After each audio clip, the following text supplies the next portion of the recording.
watch list for July 24th. We'll start off here. Nate made a post on Twitter the other day when Serve started going nuts.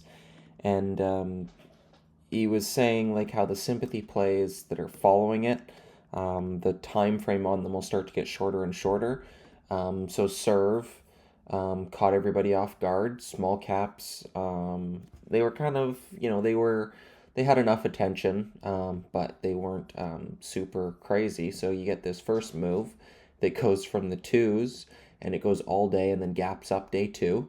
So now you've got a date like a move that goes from day one into day two, and then you've got stuff like Mira that goes all day and then gaps down, so it only goes one day into close, and then you get stuff like AZTR that goes off the open and still morning spikes but then fades all day. So now you'll likely start getting shorter and shorter time frames where you get like a pre-market as people are looking for now the morning spike or the all-day move, or instead of it going all day they start to fail at 2 p.m. and the time frame just gets shorter and shorter. And anyways, Nate was bang on with that.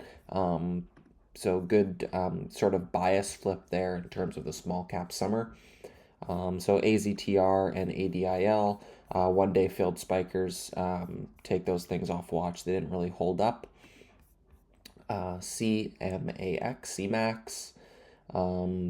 had kind of the same kind of move here. We had the one day and then that was it. It just fizzled. So I'll set price alerts on something like this and see if it wants to build back liquidity trap style.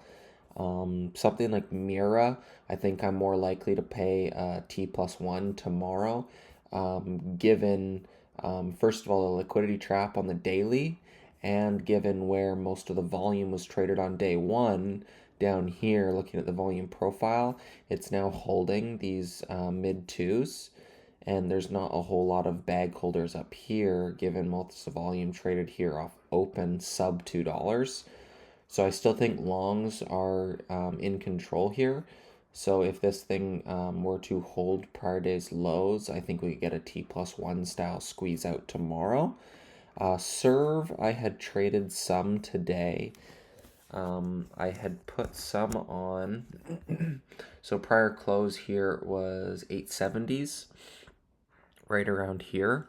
So we got a big push green before the open, and we got these sort of lower highs starting to set up. So I had put some on here, lower highs, risking the highs. And once we got this dip and rip candle, I took it off. And I wasn't planning on holding into the open anyways. They released an offering, so I missed this big pullback. But then off the open, now I'm looking at pops. The offering was priced, if my memory's right, around 650.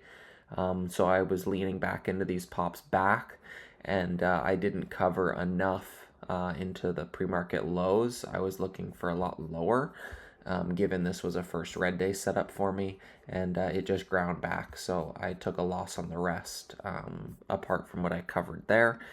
And then GE was my other trade here today.